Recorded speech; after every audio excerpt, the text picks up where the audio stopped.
রাত্রির বেলা আমাদের কাছে একটা ইনফরমেশন আসে যে আমাদের কাকরাবন থানাধীন যে দুসিকলা এরিয়া রয়েছে হ্যাচারি ফার্মের নিকটে, ওইখানে নিরঞ্জন দাস, ওনার স্ত্রী সীতা দাস এবং মেয়ে মন্টি দাস, তাদেরকে খুঁজে পাওয়া যাচ্ছে না।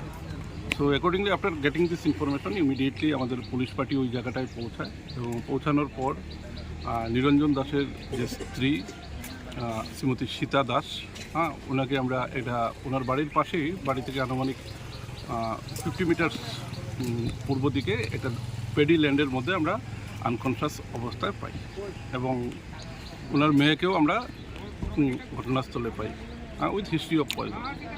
তো তারপর আমরা immediate with the assistance of fire service Kakraban আমরা তাদের প্রথমে কাকরাবন পিএসসিতে এবং সেখান থেকে আমরা টেপানিয়া ডিস্ট্রিক্ট হসপিটালে নিয়ে যাই। সীতা দাসের গালের মধ্যে বিভিন্ন দাগ রয়েছে, সেখানে দাগ না, এখানে একটা স্লাইট একটা ইনজুরি মার্ক রয়েছে, হালকা ব্লিডিং ইনজুরি। তারা দুজনেই বর্তমানে টেপানিয়া ডিস্ট্রিক্ট হসপিটালে আছে এবং তাদের অবস্থা মোটামুটি ভালো। এই ঘটনার পিছনে কি রয়েছে, কি সূত্রপাত, কি বলবেন স্যার? তো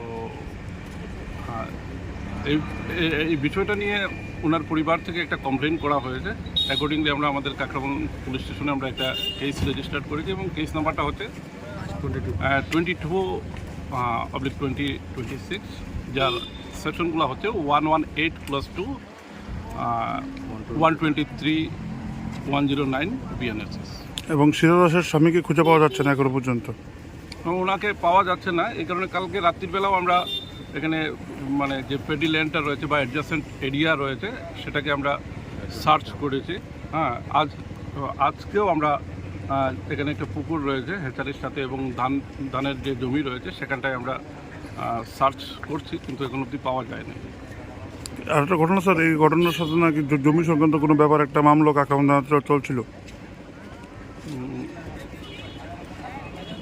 আছে, জমি সংক্রান্ত একটা মামলা আছে, কিন্তু এটা পুরনো কেস। এই বিষয়টা যে তাদেরকে বিষ খাওয়ানো হয়েছে, এই বিষয়টা কি খাওয়ানো বা কি কারণে, সেটা কোনো তথ্য কি এখনো তো পাওয়া গেল নাকি? এই ব্যাপারে ইনভেস্টিগেশন চলছে। তো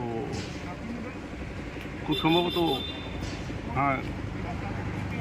ভেরি সুন এটার যে অ্যাকচুয়াল ফ্যাক্টটা বেরিয়ে আসবে।